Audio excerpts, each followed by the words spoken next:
Hi, I'm U.S. Senator Chris Coons from Delaware. I'm in my office in Washington. I was just casting votes on the floor of the Senate, and I am so excited to be doing this event together with Chris Evans. If you'll just wait for a moment, we're going to get him on as well. Thanks.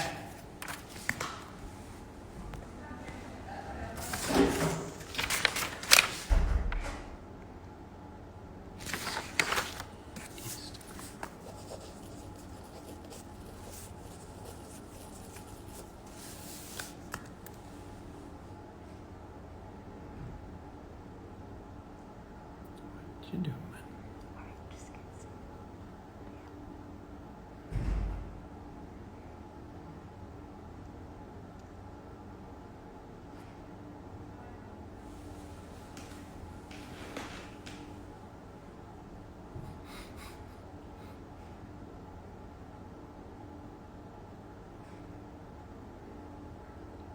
That's it right there. You just went right past it.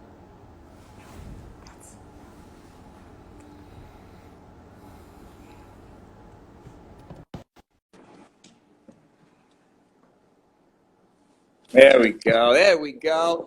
I've been sitting there watching you in silence for the past couple of minutes. I was waiting for you guys. How are you, sir? Just trying to land the plane, baby. I don't know. This Instagram stuff, it's wonderfully complicated. So thank you for making a little time out of your day. Now, is that your, it wouldn't be a bat cave with you. Is that your man cave? What am I looking at behind you? Man cave, far from it. No, this is my house in Massachusetts. This is home sweet home. And where are you? North Shore? South Shore?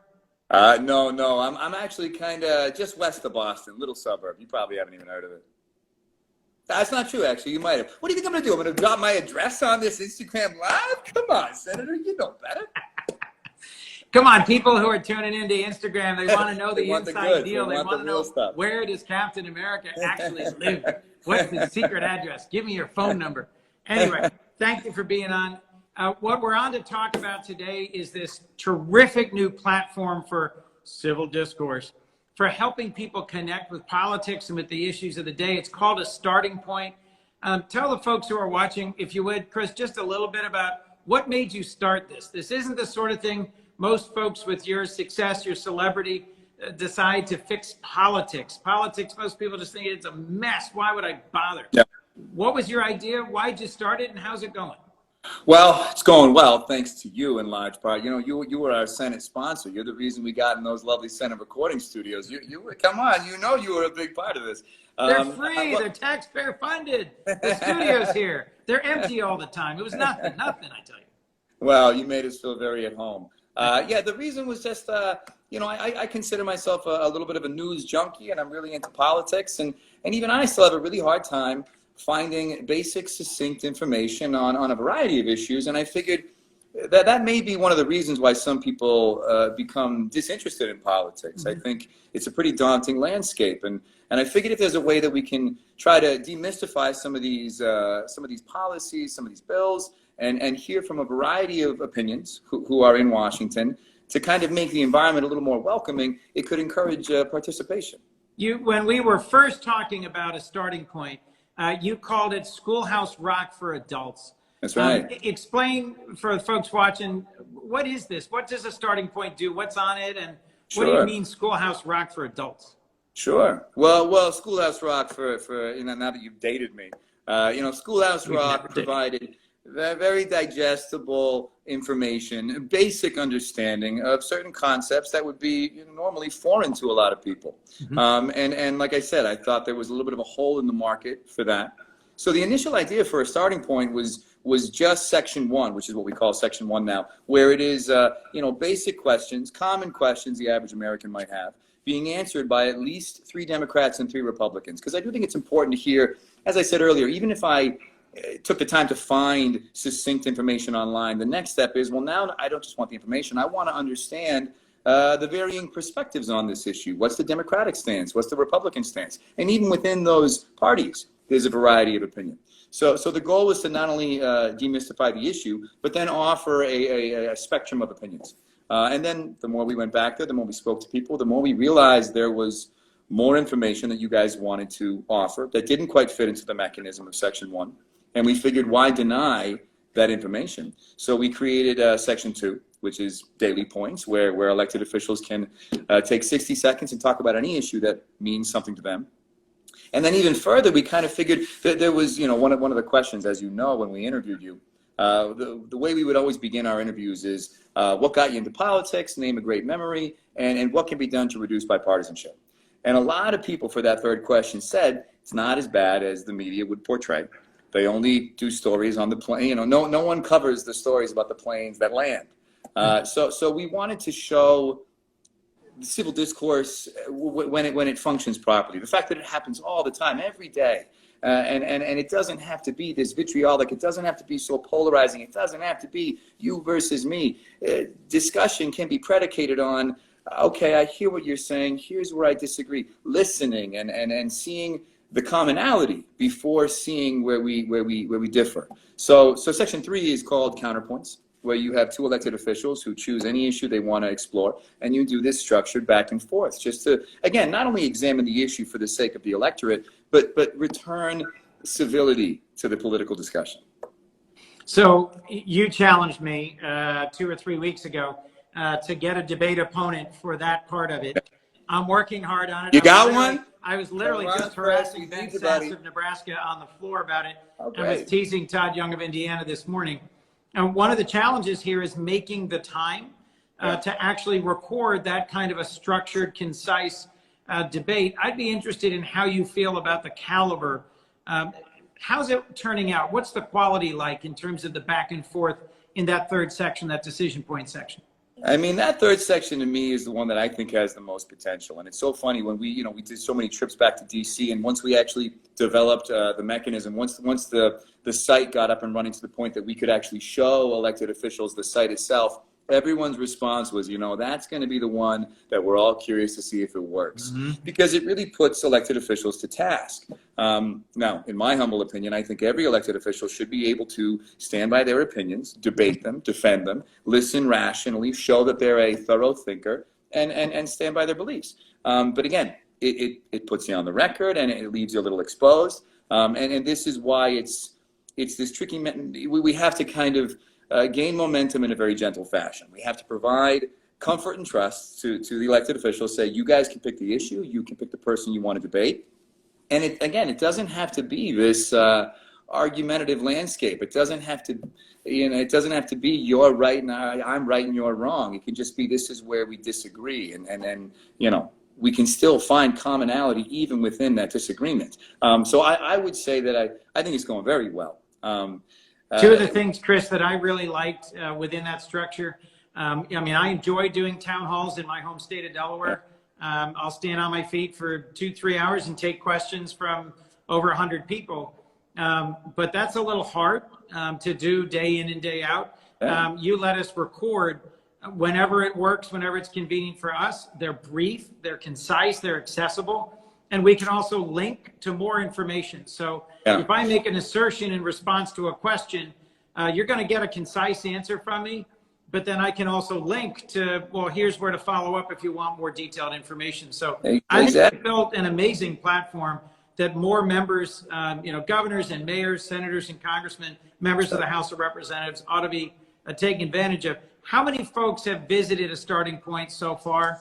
And what's involved for anybody who's watching? What would it mean for them to become a part of this community or to sign up or to get better engaged? Sure. Literally typing in the words of startingpoint.com on your laptop and you're off and running. We've had wonderful participation on your end.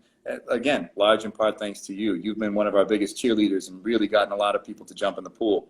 But in terms of the public participation, I'm a little too scared to look at those numbers. But from what I've heard, what I've been told is that we've had a very satisfying, very successful first week. And again, it becomes this kind of perpetual motion. As long as we can keep, I do believe there's a strong symbiotic value here that you guys can stand to benefit, the electorate stands to benefit, everybody can win here. It's just a matter of making sure you guys continue to participate and that voters continue to come in and try to educate themselves.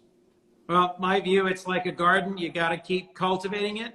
You got to keep weeding and seeding and making sure that it's fresh, because, someone who looks at it once in July and then goes back and looks at it in August, If they don't see anything new, they don't see anything different, they'll be less interested. If there's something going on, like what the heck's going on right now on the floor of the Senate, right across the way here? Are you guys going to extend unemployment? Are we going to be able to open schools safely? You're going to help state and local governments. You're going to give liability relief. That's the big Republican talking point. For the Democrats, it's, OSHA and safe reopening standards.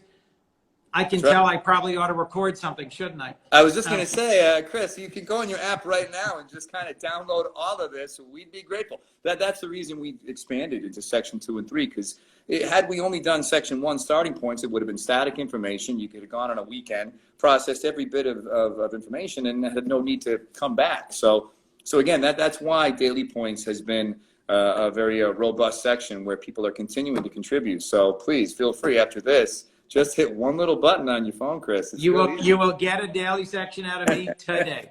I have one last question I'm just dying to ask you. So having come here and, spent time with members of the House and Senate and watching the blooper reel and being in the offices of folks who admire you and adore you and support you, and being in offices with folks who have no idea who you are. What do you think of Congress? What do you think of the average member of the House or Senate having had a chance to see us in our natural environment?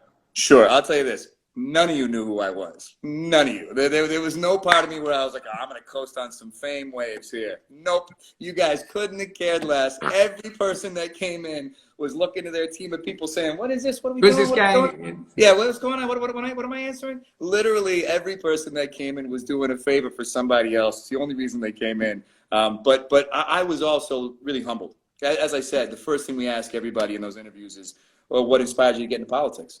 And every single answer was predicated on a lifetime of service. Most people came from humble beginnings. Most people saw early on in their life that they wanted to help and give as much as they could.